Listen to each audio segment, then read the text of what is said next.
Hello everyone. मैं आज आप लोगों के बीच में ग्लासगो कोमा स्केल टॉपिक लेके आई हूँ। तो देखिए, यहाँ नाम से ही जैसा कि स्पष्ट हो रहा है कि स्केल, तो स्केल का काम क्या होता है? तो स्केल का काम ही होता है कि मेजर करना, यानी मापना।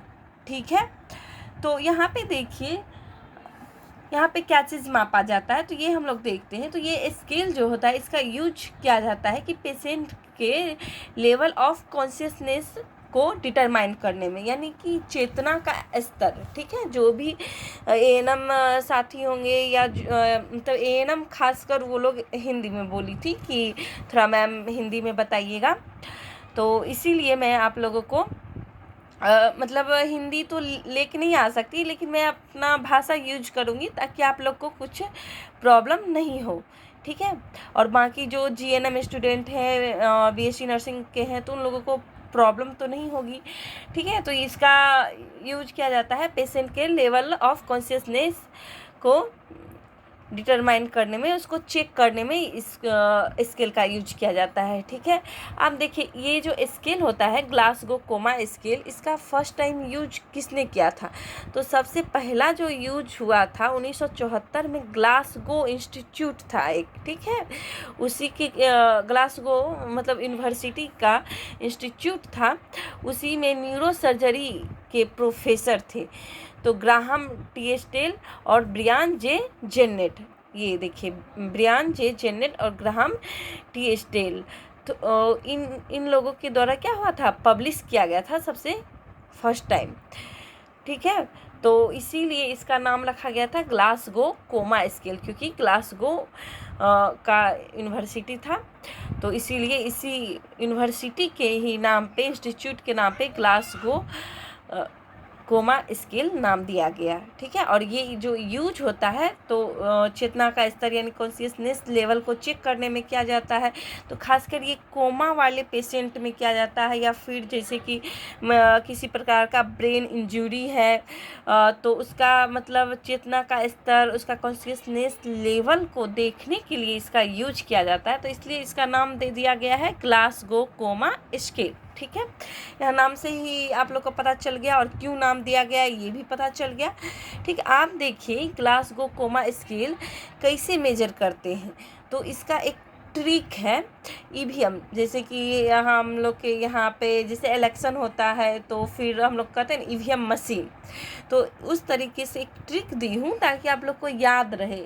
ईवीएम, तो इसमें 3 देखिए है मापक है जो कि हम लोग मेजर करते हैं, जैसे कि आई ओपनिंग एक होता है, और एक वर्बल रिस्पॉन्स होता है, और एक मोटर रिस्पॉन्स। ये तीनों के द्वारा स्कोरिंग करते हैं। फिर उस स्कोरिंग से ही पता चलता है कि ग्लासगो कोमा स्केल मतलब ये 3 स्कोरिंग करते हैं। फिर इसी से पता चलता है कि पेशेंट का कॉन्शियसनेस लेवल कैसा है।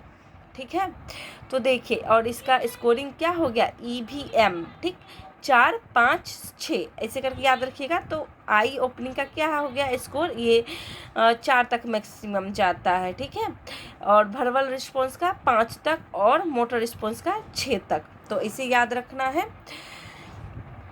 ठीक, मैं आप लोग के बीच में ऐसा ही यूज करती हूँ ट्रिक, ताकि आप लोग को याद रहे, आप लोग को समझ में आए, और एग्ज़ाम में किसी प्रकार का कन्फ्यूजन ना हो। समझ समझ के पढ़ना है, और ताकि आप लोग एग्ज़ाम में कन्फ्यूजन नहीं होगा तो निगेटिव भी कम होगा, तो रिजल्ट आने का चांस रहेगा पॉजिटिव। ठीक है, तो देखिए ये सब क्वेश्चन जो है ग्लासगो कोमा स्केल, ये सबसे बहुत बार पूछा हुआ क्वेश्चन है। ठीक है, इसका मैक्सिमम मिनिमम स्कोर करके ये सब पूछता है।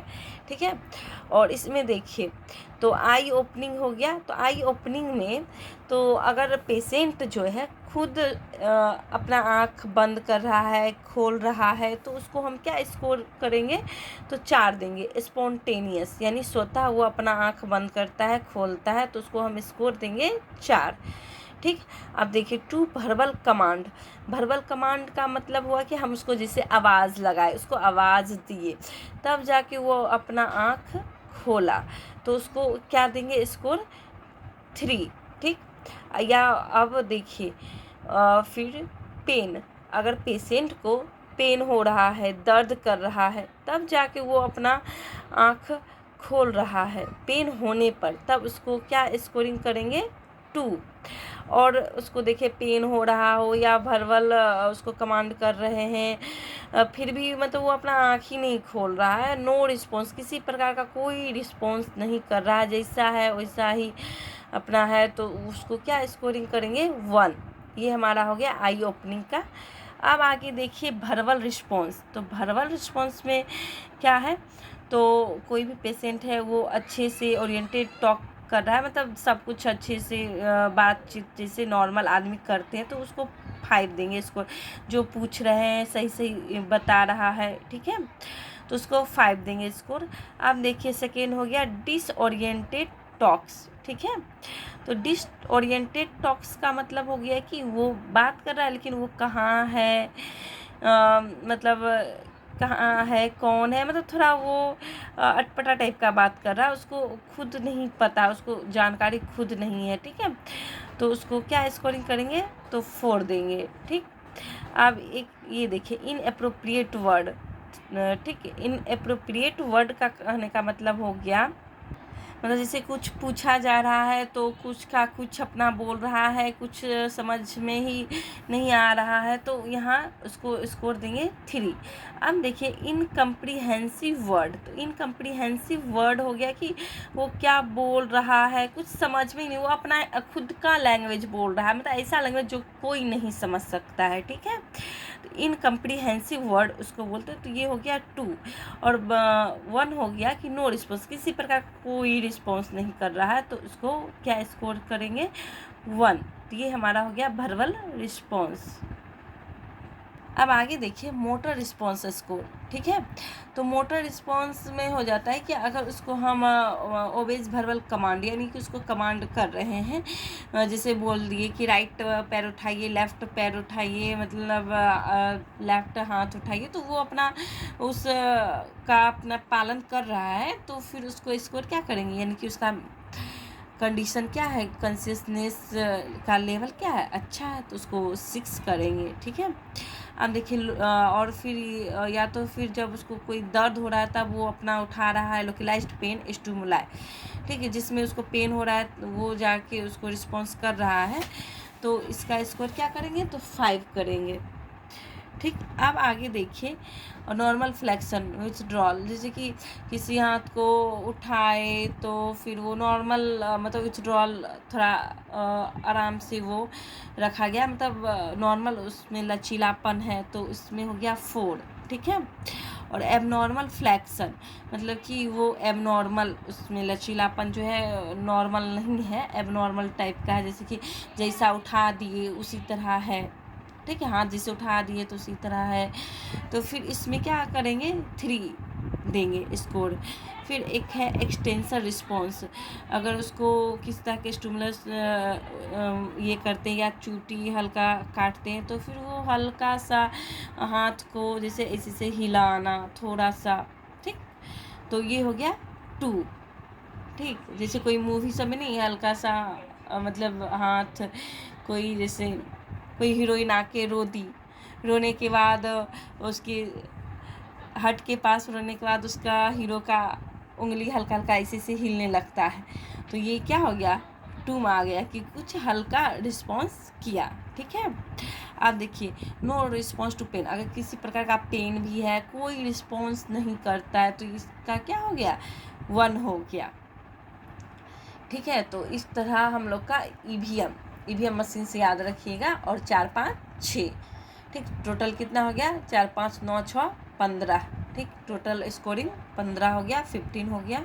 अब आगे देखिए मिनिमम रिस्पॉन्स कितना होगा, तो 3 होगा, मिनिमम जो रिस्पॉन्स होगा वो 3 होगा, ठीक है।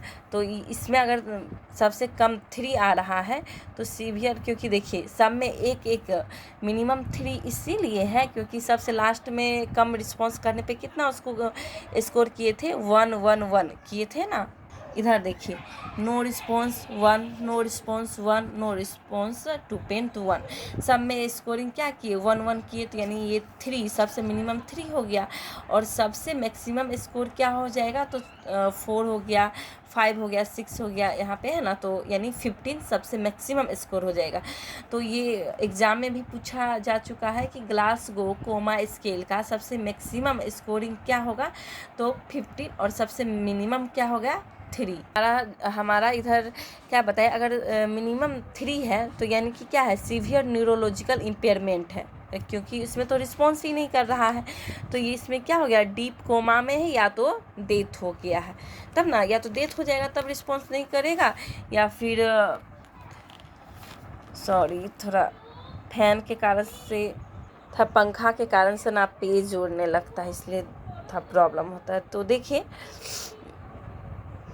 यहाँ पे देखिए 3 है, तो यानी कि क्या हो गया, सीवियर न्यूरोलॉजिकल इम्पेयरमेंट हुआ, और डीप कोमा या फिर डेथ हो गया, ठीक है। और मैक्सिमम रिस्पॉन्स क्या होगा, 15 होगा, वो मैं पीछे ही आपको बता दी हूँ। तो इसका मतलब क्या, वो फुल्ली कॉन्शियसनेस है, एवेक है, यानी कि वो पूरे तरीके से पेशेंट जो है बिल्कुल ठीक है।